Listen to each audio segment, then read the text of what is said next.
Well, it's a warm day today.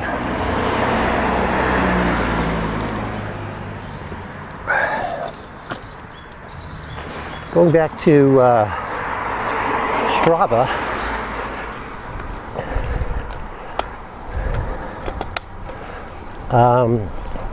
like I said, one of the reasons I decided to take a ride this morning, even though I put in 53 miles yesterday,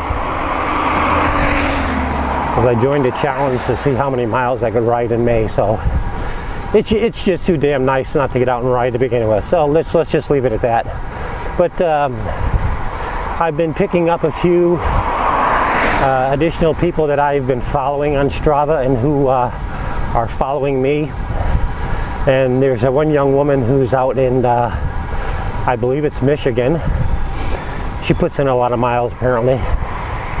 But she was also dealing with a certain amount of warm weather out in Michigan, I guess. And what she was talking about was how disgusting Gatorade is to drink when it becomes warm.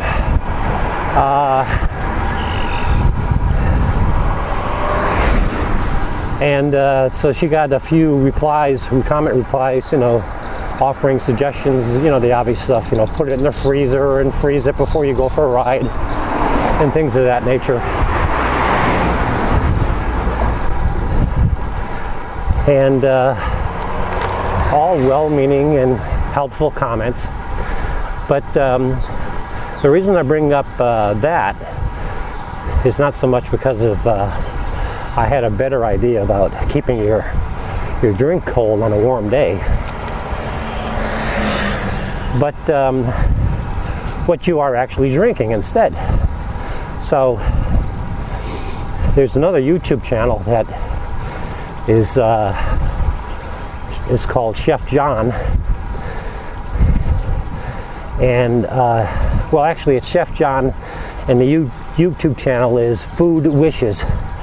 And this guy puts together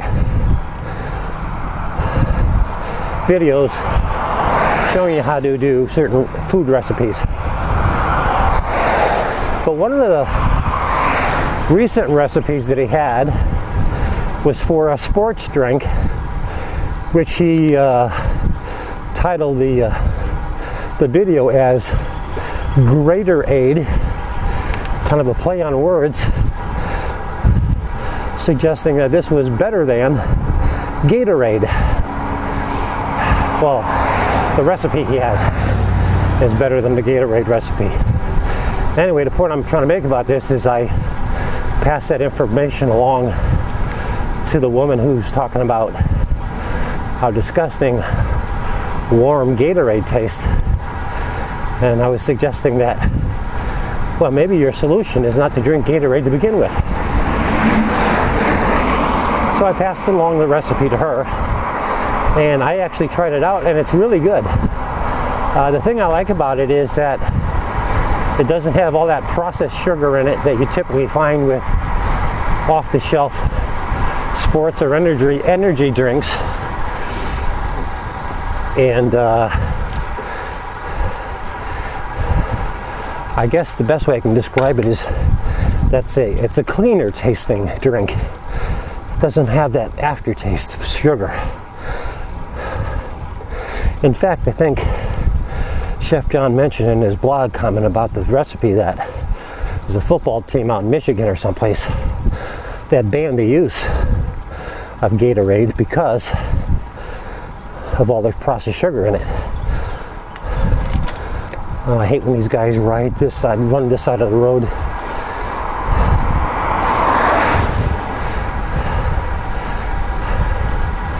But anyway, the recipe is pennies to make compared to what you would pay for a sport drink. You can customize the ingredients to any kind of flavoring that you want. It doesn't use processed sugar, although you can. It tastes lighter and cleaner than a sports drink and has all the exact same benefits. It takes less time to make than it does to make a pot of coffee. So I rode with that sports drink on my ride to Essex yesterday, the 53-mile ride that I took, and I enjoy that drink. I really like it.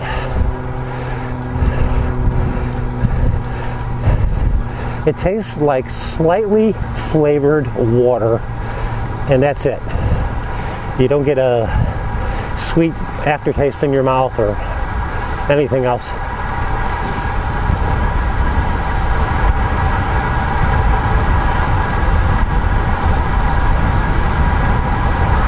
Yeah.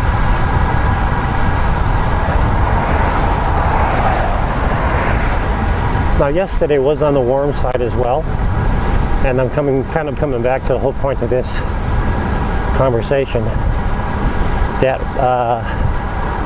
That homemade sports drink, when it was warm, yeah, it tasted a little bit like slightly flavored warm water.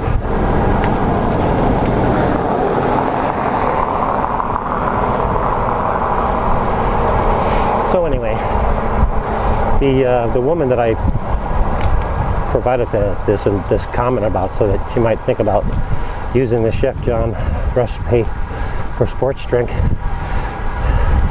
she essentially said that she's more of a convenience type of person. You know, she likes to grab and go, which I completely understand. And she couldn't see herself spending time making up a sports drink herself, which, again, I understand. But she also raised the issue that there was another kind of sports drink that she kind of favored and was a little less distasteful when it warms up, but it was very expensive. So there you go again. There was another reason to do this. This sports drink is extremely inexpensive. Pennies to make. Well, I hope you enjoyed this video, and I hope you will subscribe to this channel. Subscribe by clicking that subscribe box you see just right there. And as always, your comments are welcome, so please feel free to post them. This is The Road Biker. Thanks for watching. We'll see you again soon.